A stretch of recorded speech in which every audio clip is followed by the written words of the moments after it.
Hello. मैं doctor Syed Abdul Aleem. मैं consultant pulmonologist हूँ केयर हॉस्पिटल मुशीराबाद में।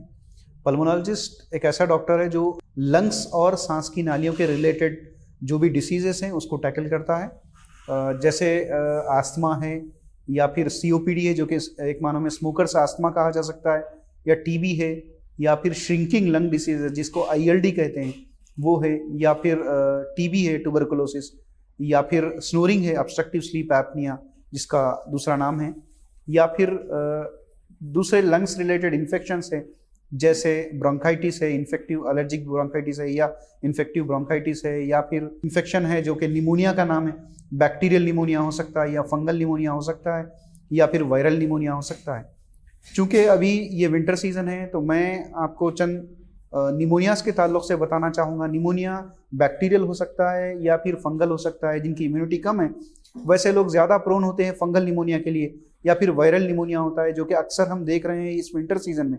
वजह इसकी ये है कि लोग विंटर सीजन में ज़्यादा क्लोज्ड स्पेसेस में, बंद कमरों में रहते हैं, तो वैसे लोगों में क्या है, एक से दूसरों को स्प्रेड होता है ये वायरल इन्फेक्शन।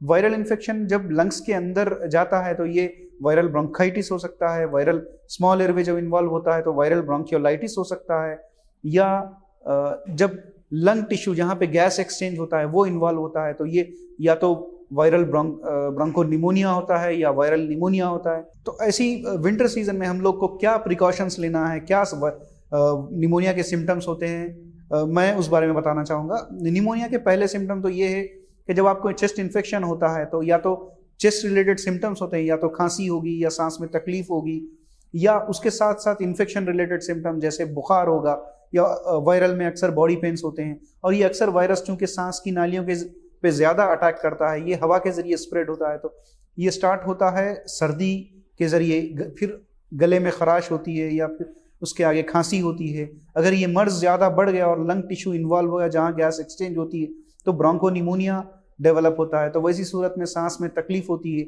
अगर ये सीवियर रहेगा, ज़्यादा कॉम्प्लिकेट होगा तो लंग्स फेल्यूर होंगे जिसमें ऑक्सीजन कम हो जाएगा, कार्बन डाइऑक्साइड बढ़ना शुरू होगा।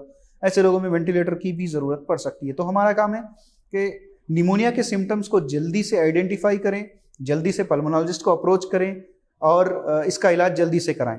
और इसको प्रिवेंशन के लिए बाज़ चीज़ें होती हैं, जैसे हाइजीन फॉलो करना है। जब आप खांस रहे हो या चीख रहे हो तो you should cover your mouth and knows.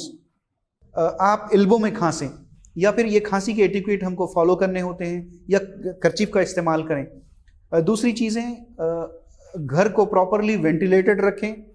तीसरी चीज़, इम्यूनिटी को कायम रखें, जो इम्यून बूस्टिंग जो ग़िज़ाएँ हैं ऐसी ग़िज़ाएँ लें। और तीसरी चीज़, स्पेशली एल्डरली है या जिनके लंग्स डैमेज हैं ऑलरेडी, जैसे एस्थमाटिक्स है, स्मोकर्स है, या फिर लिवर रिलेटेड किसी को प्रॉब्लम्स है, हेपेटाइटिस है, या फिर कार्डियक रिलेटेड इश्यूज हैं, या फिर टीबी की वजह से डैमेज लंग्स हैं, या फिर जिनके लंग्स में होल्स हैं, ब्रोंकिएक्टासिस जिनको कहा जाता है। तो ऐसे अमराज जो लंग्स के डैमेज और कोमॉर्बिड लंग्स हैं, ऐसे लोगों में वैक्सीनेशन रिकमेंडेड है, जो टीका लगाना होता है। 2 टीके ऐसे हैं जिनमें क्लियर कट एफिकेसी बताई गई है एक्सपेरिमेंट्स में, जैसे हैं डिफरेंट ट्रायल्स में, जैसे इन्फ्लुएंजा वैक्सीन है या फिर निमोकोकल वैक्सीन है। ये 2 वैक्सीन ऐसे हैं जो कि आपके डिसीज सीवियरिटी को प्रिवेंट करते हैं।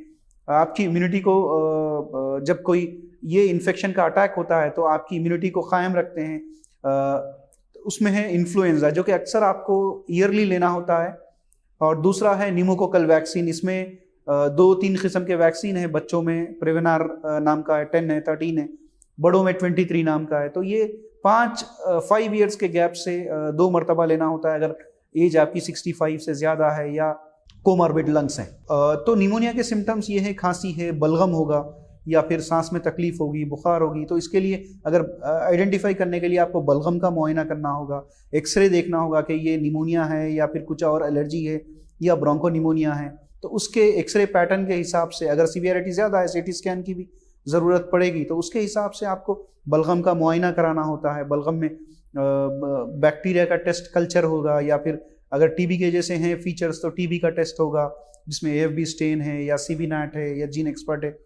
या फिर वायरल है तो वायरल के रिलेटेड कॉटन के स्वैब टेस्ट होता है नाक में, जो अक्सर हमने कोविड के टाइम पे देखा है, कॉटन के स्वाब के थ्रू नाक का या फिर हलक का सैंपल लिया जाता है जो कि पीसीआर टेस्ट के लिए भेजा जाता है, तो उसमें इन्फ्लुएंजा हो सकता है या फिर आपका एडिनो वायरस का टेस्ट हो सकता है या फिर स्वाइन फ्लू का जो है वो हो सकता है H1N1 या एवियन फ्लू है H3N2 या फिर कोविड का हो सकता है।